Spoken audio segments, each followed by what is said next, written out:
Central modern BEd college की online class में आपका पुनः स्वागत है।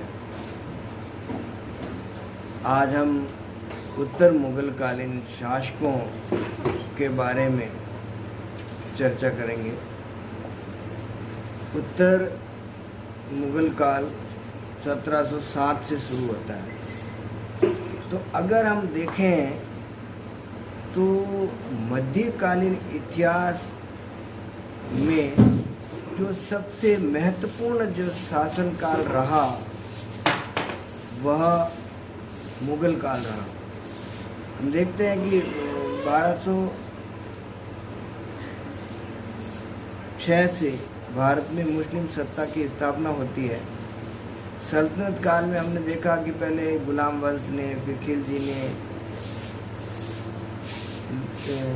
तुगलक ने, शयद ने और अंत में लोदियों ने शासन किया, लोदी वंश। और उसके बाद मुगल वंश की स्थापना हुई।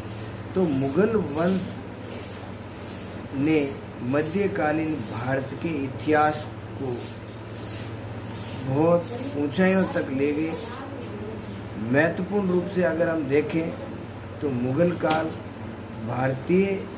मध्यकालीन भारतीय इतिहास में अपना एक विशिष्ट महत्व रखता है।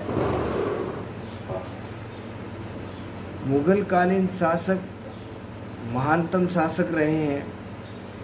बाबर ने मुगल वंश की स्थापना की, उसके बाद हुमायूं और अकबर ने जो सुलह कुल की नीति अपनाई, धार्मिक सहिष्णुता की नीति अपनाई, इससे हिंदू मुस्लिम एकता स्थापित हुई और भारत में एक मिलीजुली संस्कृति का उदय हुआ।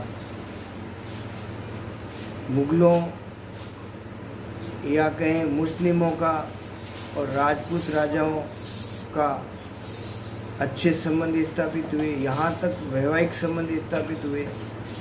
राजपूताना के लगभग सभी राजाओं ने मुगलों के साथ वैवाहिक संबंध स्थापित किए। इससे एक प्रगाढ़ता आई उनके संबंधों में। बाद में जो शासक हुए हैं, इस अकबर ने मुगल साम्राज्य की नींव को मजबूत बना दिया। इसलिए अकबर के बाद भी कई सालों तक, कई वर्षों तक इन राजपूत शासकों ने मुगल शासकों का सहयोग किया। जहांगीर के काल में भी, शाहजहाँ के काल में भी और औरंगजेब के काल में तो सर्वाधिक राजपूत मनसबदार रहे हैं। और औरंगजेब के साम्राज्य की जो विशाल सीमाएं थी, उन विशाल सीमाओं में इन राजपूत राजाओं का महत्वपूर्ण योगदान रहा। शाहजहाँ के काल को तो मध्यकालीन भारत का या मुगल कालीन भारत का स्वर्ण युग माना जाता है। मुगल काल में आर्थिक उन्नति हुई, जिससे हम काल को देखते हैं कि विदेशी यात्री आए हैं या स्वर्ण युग के नाम से जाना गया। तो एक विदेशी जाति प्राचीन काल से आती रही है। विदेशी जातियाँ भारत में आई और यहाँ की निवासी बन गई। ठीक वैसे ही मुगल भारत से बाहर से आए और भारत में ही बस गए। फिर उन्होंने भारत में कला संस्कृति का विकास किया और यहाँ अगर देखें बहुत सारे भवनों का निर्माण किया, बहुत सारे किले बनवाए, बहुत सारे सड़कें बनवाई, ठीक है ना। तो इनमें महत्वपूर्ण भूमिका रही। चित्रकला का विकास हुआ, वास्तुकला का विकास हुआ। लेकिन इन मुगलों की शासकों के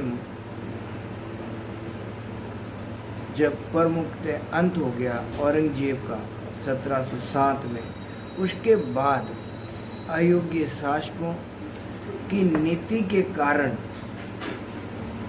मुगल शासन पतन की ओर अग्रसर हुआ। तो सामान्यतः हम देखते हैं कि हमने बाबर को पढ़ा, हुमायूं को पढ़ते हैं, जहांगीर को, अकबर को, शाहजहाँ को, औरंगजेब को। अक्सर हम उनकी नीतियों, उनके द्वारा बनाए गए भवनों, उनके बारे में अध्ययन किया है। लेकिन उत्तर मुगल काल में उनसे भी ज़्यादा शासक रहे हैं, जिनके बारे में शायद हम नाम भी नहीं जान पाते या उनको पढ़ भी नहीं पाते। प्रमुखतः देखते हैं कौन कौन से शासक रहे।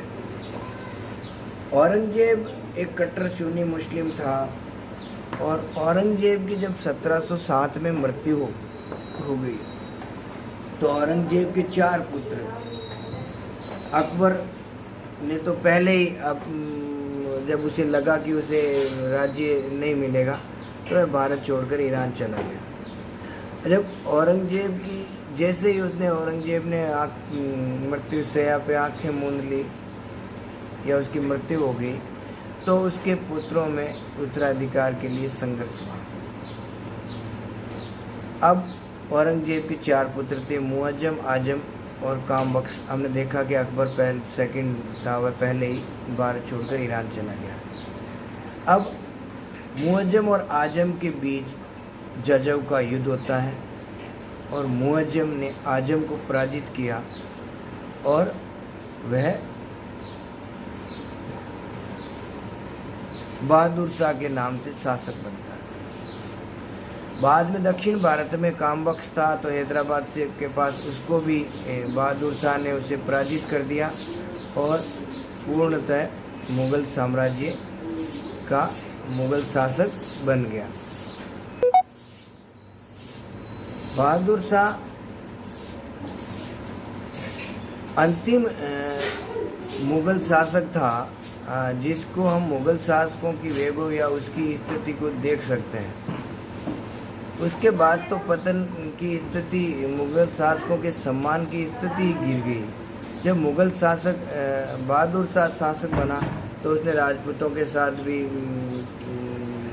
अच्छा व्यवहार नहीं किया, यूँ कहें तो सिखों के साथ भी अच्छा व्यवहार नहीं किया। बंदा बहादुर का संघर्ष करता रहा और मराठा सरदारों को भी उसने फूट डालने की कोशिश की। बहादुर शाह एक अनिश्चित प्रकृति का शासक था। वह क्या कर रहा है इसके बारे में सामान्यतः उसे जानकारी नहीं रहती थी या लोगों को पता ही नहीं होता था वह क्या कर रहा है। और बहादुर शाह ने जो राजपूताना के साथ जो व्यवहार किए या मराठों के साथ व्यवहार किए, वह उसके लिए घातक ही रहे आगे चलकर। मुख्य रूप से अगर देखें तो बहादुर शाह के बारे में तो ये कहा जाता है कि दिल्ली से के पास लाल किले से पास ही एक क्षेत्र पड़ता है पालम, तो पालम में क्या हो रहा है उसकी जानकारी भी बहादुर शाह को नहीं होती थी। इसीलिए इन्हें बहादुर शाह को शाही बेखबर के नाम से जाना जाता है। तो इस रूप से अगर देखें तो बहादुर शाह की बहुत बड़ी कोई उपलब्धि नहीं रही। उसे सिखों के साथ जो संघर्ष किया, जिसमें उसने बंदा बहादुर को और सिखों की शक्ति को नष्ट करने की कोशिश की, लेकिन वह पूरी तरह सिखों को पतन भी नहीं कर पाया। देखें तो सिख राज्य समाप्त भी नहीं कर पाया। बाद में पुनः सिख संगठित हो गए। तो जब बहादुर शाह शासक बना औरंगजेब के बाद बहादुर शाह प्रथम, उसके बाद जो शासक बनता है वो बहादुर शाह की मृत्यु के बाद उसके पुत्रों में भी उत्तराधिकार का संघर्ष होता है। जहांदार शाह, जहान शाह, अजीउश शान, रफ़ीउश शान, इनमें संघर्ष होता है और इसमें जहांदार शाह शासक बनता है। जहांदार शाह एक अयोग्य निकृष्टतम शासक था, उसमें किसी प्रकार की कोई योग्यता नहीं थी, विलासी शासक था। इसलिए और उसकी जो सारी जो सत्ता है वह उसके सेनापति या वजीर के हाथों में केंद्रित रही। जुल्फिकार नामक उसका वजीर था, सारे निर्णय जुल्फिकार लेता था। और जहांदार शाह सामान्यतः विलासी जीवन में, भोग विलास में ही उसने अपने जीवन को विलासिता में डूबा लिया। और उसी से कारण और एक निम्न कुंवर वंश की एक लाल कुंवर नामक एक महिला थी जिसका उस पर अत्यधिक प्रभाव था। और वह जब भी उसके बारे में तो कहा जाता है, जब भी उसने सुंदर औरतों को देखा और उसी के बीच में रहता था, उन्हीं के साथ रहता था। उसके बारे में कहा जाता है, जब कभी दरबार में जाना होता था और जब लाल कुंवर को देख लेता था तो सामान्यतः वो अपनी ड्यूटी को भूल जाता था। तो ड्यूटी और ड्यूटी दोनों साथ नहीं होती, इसलिए वह ड्यूटी के लिए निकलता और उसमें ड्यूटी देख लेता तो वह सामान्यतः ड्यूटी को भूल जाता था। तो इस प्रकार के अयोग्य शासक रहा है जहांदार शाह। और जहांदार शाह के शासनकाल में ही अगर हम देखें तो विद्रोह हुए हैं और उसको वह दबा नहीं पाया, और वहाँ के जो प्रशासन व्यवस्था है या वहाँ का जो दिल्ली का ही क्षेत्र है वह एक अड्डा बन गया मवालियों का। यूँ देखा वो यहाँ तक कि काजी भी पियकड़ बन गए उसके शासनकाल में। सब लोग ऐसे आराम से, यानी सम्मान भी नहीं रहा उस सम्राट का। तो उन्होंने जहांदार शाह के बाद उनका मृत्यु हो गई और उसके बाद शासक बनता है फर्रुखशियर। और फर्रुखशियर को शासन बनाने में सहयोग करते हैं सामान्यतः किंग मेकर हुसैन खां और अब्दुल्ला खान। यहाँ से फर्रुखशियर के काल से ही किंग मेकरों की भूमिका भूमिका प्रारंभ होती है। तो किंग मेकर के रूप में जो विख्यात है हुसैन अली और अब्दुल्ला खान, वो फर्रुखशियर के शासनकाल में बनते हैं। फर्रुखशियर की अगर बात करें तो फर्रुखशियर को राजकाज का कोई विशेष अनुभव नहीं था, इसलिए फर्रुखशियर का भी जो सामान्यतः नियंत्रण रहा, जो शासन पर नियंत्रण था वो नहीं था। उसके स्थान पर से अली, ये कहें कि अली बंधुओं का ही रहा, तो किंग मेकर की भूमिका रही। तो इन किंग मेकरों से वह छुटकारा पाने की कोशिश की फर्रुखशियर ने। तो उन्होंने फर्रुखशियर को जेल में डाल दिया और कई यातनाएं दी और अंततः उसकी गला घोंटकर हत्या कर दी। और उसके बाद किंग मेकरों ने स्वतंत्र रूप से अपने शासक निर्माता बन गए ये।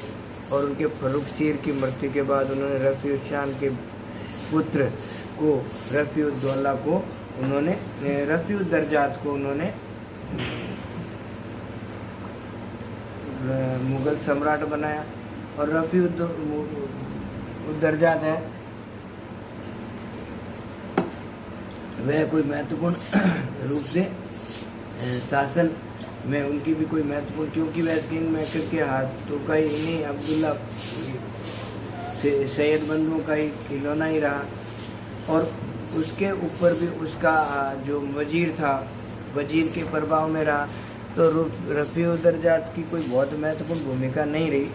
और एक के बाद एक उसे भी के बाद में जब उसने कुछ एक तरह से कैदी की तरह रहा, यूँ कहें तो वह राजा भी रहा, लेकिन दरबार से बाहर आना करना उसकी सारी वो सैयद बंधुओं के नियंत्रण में रहा।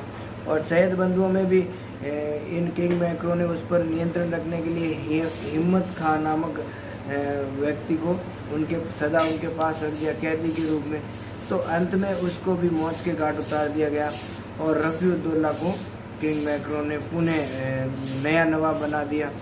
तो रफ़ी-उद-दौला नवाब बन गया, मुग़ल सम्राट बना। लेकिन रफ़ी-उद-दौला के पास भी कोई विशेष नियंत्रण नहीं रहा और एक के बाद एक उसने थोड़े समय तक वह अक्सर बीमार रहता था।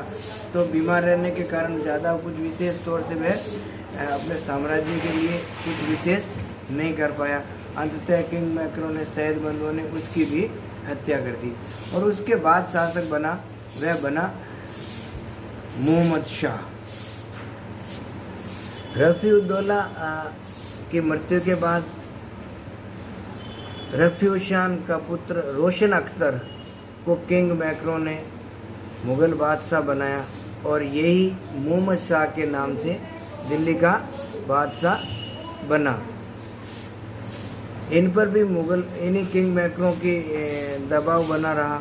लेकिन जब किंग मेकर दक्षिण भारत में थे तो इन्होंने किंग मेकरों पर नियंत्रण करने की कोशिश की। जब उनको पता चला तो इन्होंने मोहम्मद शाह का दमन करने की कोशिश की। लेकिन एक दिन धोखे से मोहम्मद शाह ने किंग मेकरों की हत्या करवा दी।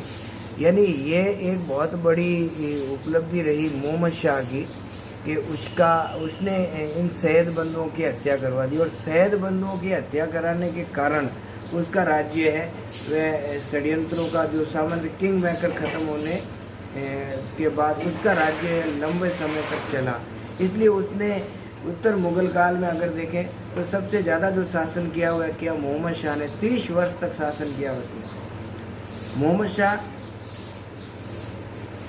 ने 30 वर्ष तक शासन किया, और लेकिन अब 30 वर्ष तक शासन किया। और अगर मुगल वंश के शासकों की अगर बात करें, जहाँ कहीं मुगल वंश के शासकों का अंतिम रूप से अवशेष देखने को मिलता है तो वह मिलता है मोहम्मद शाह के शासनकाल में।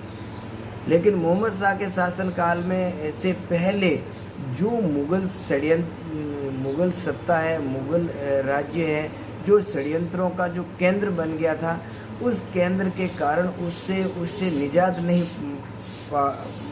नहीं पा सका मोहम्मद शाह। और क्योंकि बहुत सारे स्वतंत्र जब उसने नियंत्रण करने की कोशिश की तो बहुत सारे उसके सरदार हैं वह ही स्वतंत्र हो गए। जैसे निजाम मुल्क ने हैदराबाद में अपने स्वतंत्र सत्ता स्थापित कर ली। अवध पर उसने नियंत्रण करने की कोशिश की तो अवध का जो उनका वजीर था या सेनापति था या उनका सरदार था शहादत खां, उसने अवध में अपने आप को स्वतंत्र घोषित कर दिया। और बंगाल में मुर्शिद खान ने अपने आप को स्वतंत्र घोषित कर दिया। तो मोहम्मद शाह के पास राज्य सीमित रहा। और इधर हम देखें तो पेशवाओं के अधीन मुगल साम्राज्य के लिए चिंता का विषय बन गया कि पेशवाओं के अधीन जो मराठा शक्ति का पुनः जो उत्थान हुआ और पेशवाओं के नेतृत्व में एक के बाद एक उत्तर भारत की ओर आक्रमण हुए, और उन आक्रमणों से मोहम्मद शाह की स्थिति और खराब हो गई। इसी समय हम देखते हैं कि मोहम्मद शाह के शासनकाल में 1739 में नादिर शाह का आक्रमण होता है और नादिर शाह ने दिल्ली को तहस नहस कर दिया। मोहम्मद शाह बुरी तरह पराजित हुआ और उसे अथाह संपत्ति प्राप्त हुई। नादिर शाह दिल्ली से वह 7 करोड़ रुपए से ज़्यादा धन, इसके अतिरिक्त उसे हीरे जवाहरात और शाहजहां द्वारा निर्मित मयूर सियासन कोहिनूर हीरा वह यहाँ से लेकर ईरान चला गया। तो जो बची खुची शक्ति मोहम्मद शाह ने इकट्ठी की, अपनी स्थिति को अच्छी मजबूत बनाया, उस पर सारा पानी फेर दिया नादिर शाह ने। और उसके बाद बचा खुचा जो काम था वो मराठों ने ख़त्म कर दिया और मराठे दिल्ली के दरवाजे तक पहुंच गए और दिल्ली पर अधिकार करने की कोशिश अब शक्ति है मराठों के पास आ गई। अब मुगल सत्ता पूर्णतः कमज़ोर हो गई। और इस प्रकार अगर हम देखें तो इस आर्थिक स्थिति से, राजनीतिक अव्यवस्था से के बीच ही 1748 में मोहम्मद साहब की मृत्यु हो जाती है। और मोहम्मद साहब की मृत्यु के बाद जो अगला शासक बनता है वह बनता है अहमद शाह। अहमद शाह देखें तो उसके ये मोहम्मद शाह का ही पुत्र था, युवा था, लेकिन उसके पास कोई राजनीतिक अनुभव नहीं था, कोई शासन की उसके पास कोई महत्वपूर्ण अनुभव नहीं था। और उधर हम देखें तो दक्षिण भारत से मराठा बाजीराव प्रथम ने उत्तर भारत की ओर अपने प्रसार प्रारंभ कर दिए। तो युवा था, अयोग्य था, उसको प्रशासनिक अनुभव नहीं था और उसका वजीर था जावेद खान नामक एक हिंजड़ा था, उसके अधीन ही वह शासन कार्य करता रहा और इस रूप से वह ज़्यादा कुछ कर नहीं पाया। और अंततः उसे अमीरों ने गाजीउद्दीन के नेतृत्व में अमीरों ने उसे कैद में डाल दिया और बाद में उसे अंधा कर दिया और उसको मौत के घाट उतार दिया। और उसके बाद जो शासक बना वह 1754 में आलमगीर सेकंड बना और आलमगीर बना। और आलमगीर बुजुर्ग था, यूँ कहें तो 55 वर्ष की आयु में वह शासक बना। और उससे क्या था कि सब लोग डरे हुए थे। इमादुल मुल्क इसका सबसे बड़ा शत्रु था। तो इस प्रकार से अगर देखें तो मुग़ल साम्राज्य निर्बल हो चुका था, और ऐसी स्थिति में इसको भी मुग़ल सरदारों ने कहे 1759 में इसको मौत के घाट उतार दिया। और उसके बाद जो शासक बना वह बना शाह आलम सेकंड। शाह आलम सेकंड ने अपने साम्राज्य को सुरक्षित करने की कोशिश की, लेकिन उसका भी वजीर का पर उसका नियंत्रण नहीं रहा। नकीब खान ने विद्रोह कर दिया, या यूँ कहें कि नकीब खान के अधीन ही शाह आलम ने शासन किया। और बाद में उसका जो स्थिति रही वह स्थिति बहुत ख़राब हो गई, क्योंकि अब भारत में मराठों का उदय हो चुका था, और इधर अंग्रेज भी अपने राज्य में साम्राज्य को स्थापित करना चाहते थे। और अंततः अंग्रेज़ों ने 1757 में प्लासी के युद्ध में सिराजुद्दौला को पराजित किया, और उसके बाद में बंगाल से उन्होंने अपनी सत्ता प्रारंभ की अंग्रेज़ों ने। और अंततः बक्सर के युद्ध में 1764 में मुग़ल सम्राट शाह आलम, अवध के नवाब शुजा-उद-दौला और मीर कासिम की संयुक्त सेना को अंग्रेज सेना ने पराजित कर दिया। और अब अंग्रेज़ों की शक्ति में वृद्धि हुई, और उत्तर भारत में अब अंग्रेज़ों को चैलेंज करने वाला, चुनौती देने वाली कोई शक्ति नहीं रही। पानीपत के तृतीय युद्ध से पूर्व मराठा शासक जरूर शक्तिशाली थे, जो अंग्रेज़ों को शाह आलम निसंदेह साहसी था, लेकिन परिस्थितियाँ उसके साथ नहीं रही और अंग्रेज शक्तिशाली हो गए। मराठा पानीपत के युद्ध के बाद में उनकी स्थिति बहुत दयनीय हो गई।